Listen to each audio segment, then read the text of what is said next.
السلام عليكم البنات اخواتي العزاز، كثير لبت عليكم. كانت اتمنى تكونوا بخير على خير وعلى صحة جيدة. اليوم جبتكم طريقة تحضير الأكلات ديال العدس. زيونة بزاف، صحية، فيها فيتامينات ديال فقر الدم. غادي تعجبكم هذا الفيديو. ما تنساوش ديروا اشتراك وتفعيل جرس اللون الأحمر وخليه لايك وأبوني. مرحبا بكم عندي في قناتي. نخليكم المقادير وطريقة تحضير إن شاء الله.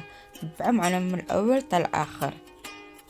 نبدأ على بركة الله. بسم الله. عندنا فلفلة، عندي أحمر وأخضر، عندنا لافيكا، طماطم، 3 غورن، الحامضة، بربة. صفة ديال الأكلات ديال العدس. عندنا العدس، عندك هنا كمية قليلة، الجلافة مع مرش، اختلطها مزيان.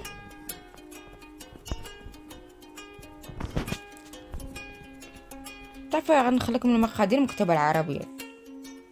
غادي نديرو الطريقة بسم الله. اولا غادي ناخد البربة، نحيد القشرة ديالها وغادي نقطعوها على شكل مربع بهاد الطريقة. وغادي ندير فيها كترونة شويه ديال الماء وغادي نخليها على البوتاخ، نخليها كطيب. هي دغيا كطيب، غطيبها شويه، طيبات بزاف. طفوا العدس تاعو كذلك تلقتها شويه.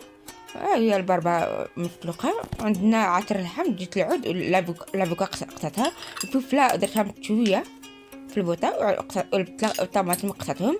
التوابل عندنا ملحة، فلفل اسود، الكمون والقزبر. هذه هي ديال العطارة ديال العدس.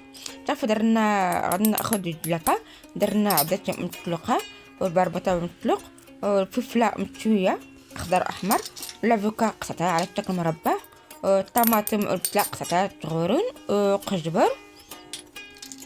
عندنا عطر الحامض، شويه ديال البزار، شويه ديال يعني فلفل اسود، شويه ديال الملح، شويه ديال الكمون، الزيتون يعني زيت العود. غادي نخلط مكونات جيدا وغادي نكبو على داك الخليط اللي درناه.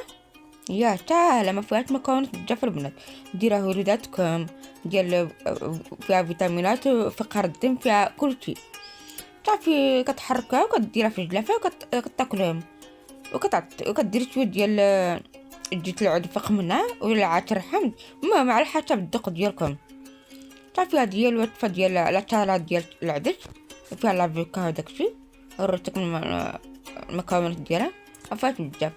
كنتمنى تعجبكم هذا الفيديو. ديروا لايك وابوني. بصحة والراحه.